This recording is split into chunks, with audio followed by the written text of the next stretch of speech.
Perfection. Everyone in this world wants to be perfect and live a perfect life.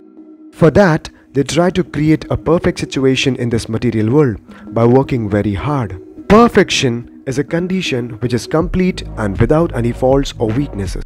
Perfect clothes, perfect gadgets, perfect car, perfect career, perfect house, perfect spouse, perfect health, perfect nation, perfect everything.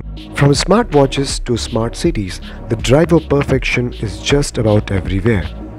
The struggle for perfection is aimed at two things: maximizing happiness and avoiding misery. But then, what's the result? Old and worn out clothes, dysfunctional gadget, career fallout, breakup and divorce, system failure, pandemic, riot, and whatnot. If we look at our lives very carefully, we will find that all our efforts for perfection meet with frustration at last. Superhighways, which are built with perfection with no possibility of accidents. News of nasty accidents happening on such highways hit the headlines nearly every week. Titanic ship was built with such perfection that it was considered by many as an unsinkable ship. Titanic met with its disaster on its very first voyage, killing more than 1,500 passengers. Michael Jackson had perfected his life to such an extent that he dreamt of living for about 150 years. But we lost him too early. The king of pop left this world miserably at the age of just 50. Experiences show that nobody has ever been able to perfect his life in this material world. And those who did perfect, the cruel hands of death took away all the perfection which they had built with a lot of hard work in just one stroke.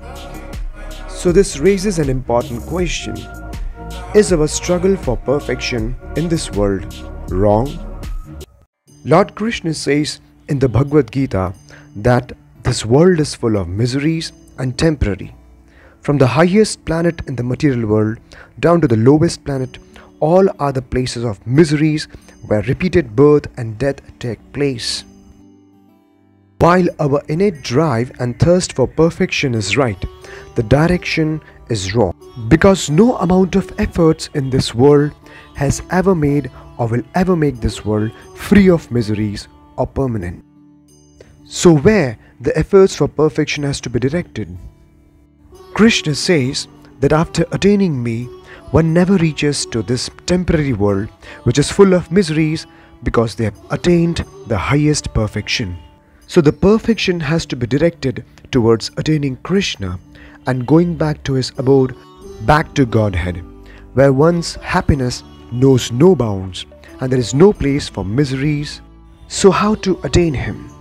Lord Krishna says in the Bhagavad Gita, "Therefore Arjuna, you should always think of me in the form of Krishna and at the same time carry out your prescribed duties. With your activities dedicated to me and your mind and intelligence fixed on me, you will attain me without doubt." So all we need to do is to do our duty diligently and at the same time remember him. And chanting is the best way of always remembering Krishna. This is the most confidential part of all Vedic literatures. Whoever understands this will become wise and his endeavors will know perfection.